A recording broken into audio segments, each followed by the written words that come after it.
Welcome to my review of 101 Ways to Die. I'll be taking a closer look at the game title itself and ever possible influences. I will also be talking about the splats and the general feel of the game. Also, I'll be finding out if this game is worth $7.99.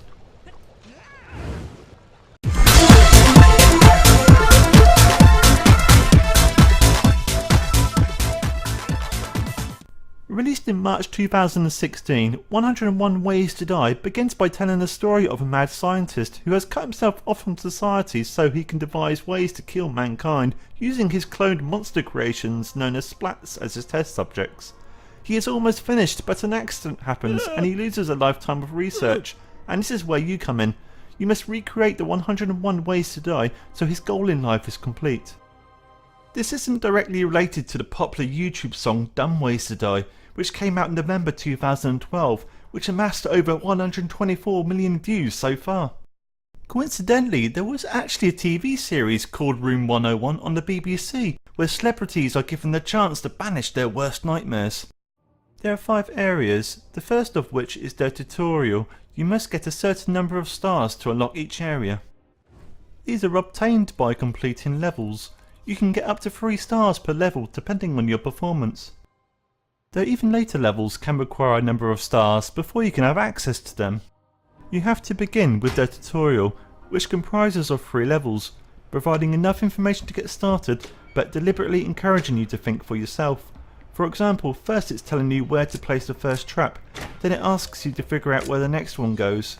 Once you have finished laying your traps, you release the splats. Ultimately what you are doing throughout the game is killing the splats.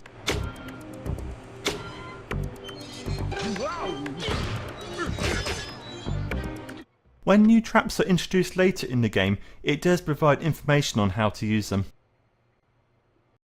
Each level will have 1 or more entry points for the splats with the green neon signs, telling you how many and what type of splats will begin submerging from that given point upon your release.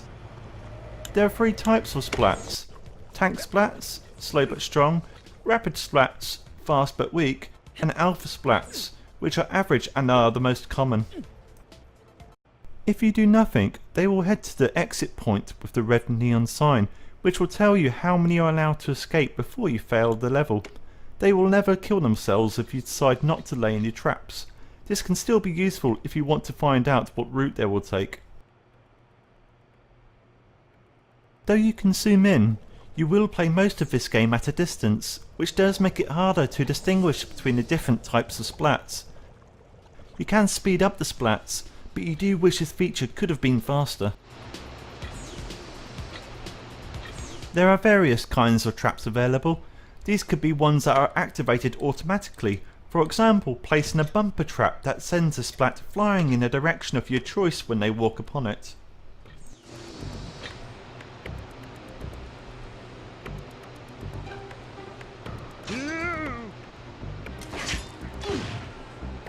There are traps that you can place that have to be activated manually, such as the firing of a cannon.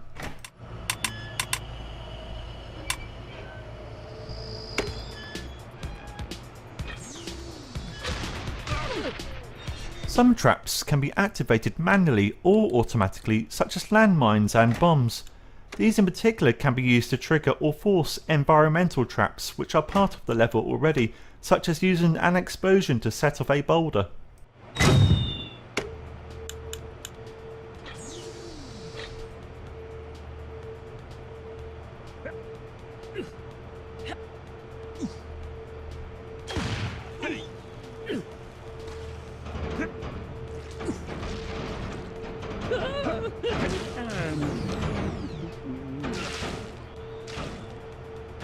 In the top left, you can see the combination of traps used.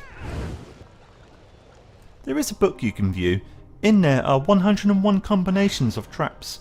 Every time you achieve a corresponding combination, it is stamped off here, hence the game title 101 Ways to Die. This must be the research you are trying to complete for the mad scientist.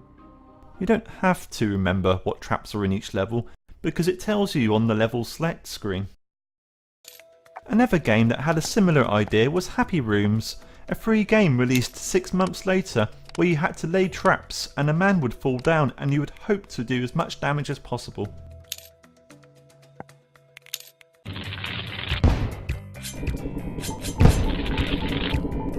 One thing I don't like about this game is that when I've either completed or failed a level, it takes you to an end level screen, and in the background it's constantly replaying your level attempt, so you might decide to call a friend or make a drink at this point, but all the time in the background all you're going to hear is your monsters dying in gruesome ways on repeat. Completing a level isn't always as simple as killing the minimum number of splats. By pausing the game, it tells me what objectives I have to achieve. You have to at least complete the graduate objectives to finish a level, but you must complete all of the objectives to obtain 3 stars. Be expected to do levels that involve trial and error and numerous restarting. Regardless of this, if you compare it to my review of 10 Second Ninja, where everything had to be done so precisely, it's pretty tame in comparison as long as you achieve the objectives. It does claim to offer tips, but they aren't much use. Also, it says there is a 101 Ways to Die YouTube channel. Unfortunately, if you don't include the videos created by the YouTube community, this channel doesn't seem to exist. Currently, this has a 3.4 score, with one person commenting on the limited tutorial. I think you have to know what you are buying. It's a slow physics puzzle game. I personally feel the tutorial achieves its goal by encouraging you to think for yourself. The star rating system is fair, the puzzles are clever, and it teases you to do the wrong thing in a fun and gruesome way. On the downside, I think the lack of variety of splats and the speed up feature should have been faster. There are some really hard levels, but it mixes them nicely with easier ones, so you rarely feel like you've hit a brick wall. Overall, I'd give this a 4. I enjoyed this game. The price for this is $7.99 and I think that's about right. It has great replay value for someone who wants to get all the stars, or the 101 entries. You can put this game down and easily come back to it at a later date. It's fun, well thought out, and only a few small things could have been improved. And this concludes the end of my review of 101 Ways to Die. You're welcome to leave any comments and likes. Also, please feel free to subscribe to my channel by pressing the button below.